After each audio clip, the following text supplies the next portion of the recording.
Sir, चूंकि आजकल देश में लव जिहाद का जो मुद्दा है काफी प्रभावी ढंग से पूरे जोर शोर से चल रहा है। इसके पीछे की आपके बिंदु क्या देखते हैं और क्या सही में ये लव जिहाद है देश में? क्योंकि एक बुद्धिजीवी की नजरों में, एक शिक्षक की नजरों में इस पूरे मामले को क्या है, इसलिए आपसे हम सवाल कर रहे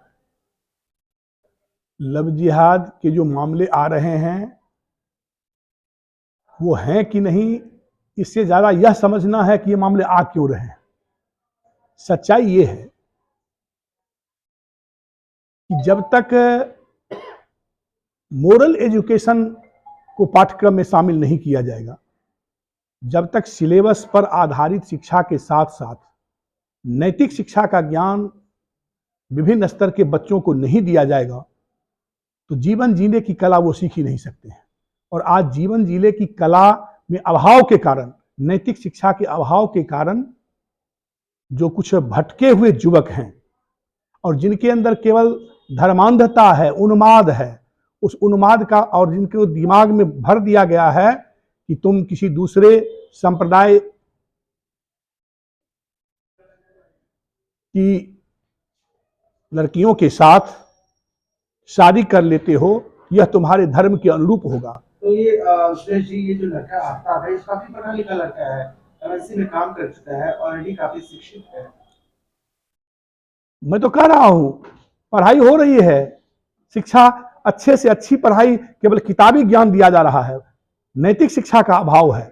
सच्ची शिक्षा, मैं बार बार अपने संबोधनों में कहता हूं कि जब तक अच्छी शिक्षा के साथ सच्ची शिक्षा नहीं दी जाएगी, जब तक लोगों को यह बताया नहीं जाएगा कि एक मानव का क्या कर्तव्य होता है, इस प्रकार की घटनाएं दिनोंदिन बढ़ती जाएंगी। सर, शिक्षाविद बिहार के केदारनाथ पांडे जी का निधन हो गया, कितनी बड़ी क्षति आप देखते हैं उनके तौर पे? व्यक्त नहीं कर सकता हूं। ऐसी क्षति जिसकी भरपाई निकट भविष्य में तो संभव ही नहीं है। स्मृति शेष केदारनाथ पांडे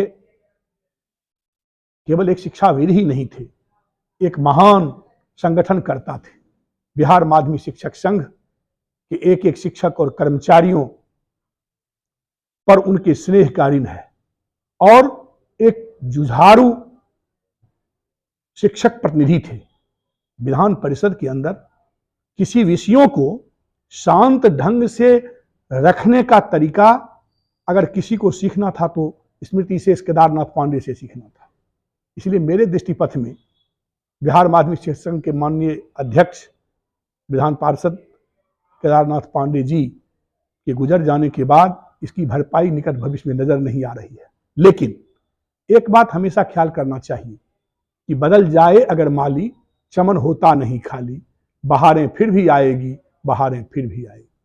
शिक्षा को लेकर सर, जो शिक्षा मंत्री हैं, लगातार वो भी तमाम तरह की जो कवायद है उसको जारी किए हुए हैं। तो एक शिक्षक होने के नाते, एक शिक्षक नेता होने के नाते क्या लगता है, ये जो तमाम कवायद है बेहतर दिशा में है क्या? देखिए, मैं जो महसूस कर रहा हूं कि अब तक भी सरकार की इच्छा शक्ति शिक्षा के प्रति स्पष्ट नहीं हुई है। जिस शिक्षा से ही विकास के सारे दरवाजे खुलते हैं और उस शिक्षा के विकास की जिम्मेवारी जिन शिक्षकों की है, सरकार न तो शिक्षा को अपनी प्राथमिकता की सूची में आगे करना चाहती है, न शिक्षकों को स्वसम्मान उनसे काम करना चाहती है। उदाहरण के तौर पर मैं आपको बताता हूं कि हाल फिलहाल में शिक्षा मंत्री जी ने विभिन्न शिक्षक संगठनों को एक साथ बातचीत के लिए अपने प्लेटफॉर्म पर बुलाया।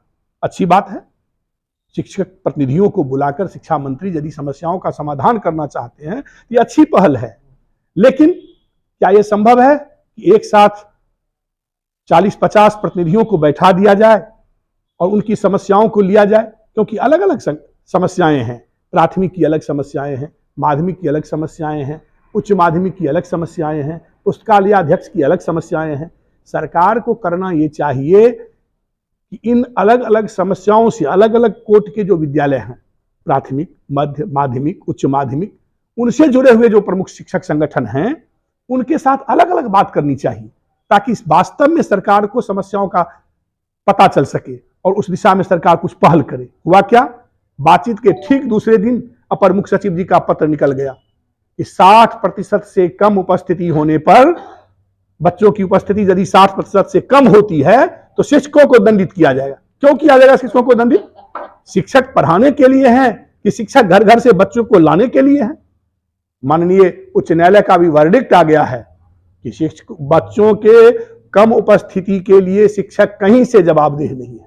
इसलिए मैं आपके चैनल के माध्यम से बिहार के शिक्षा विभाग, माननीय शिक्षा मंत्री जी और माननीय मुख्यमंत्री जी का ध्यान आकर्षण करना चाहता हूं कि केवल खाना पूर्ति न करें, सच में यदि इस राज्य की तस्वीर बदलना चाहते हैं तो शिक्षकों के साथ विमर्श करें और विमर्श कर ठोस कार्यक्रम बना के इस राज्य में शिक्षा व्यवस्था को सुदृढ़ करें। बहुत बहुत शुक्रिया।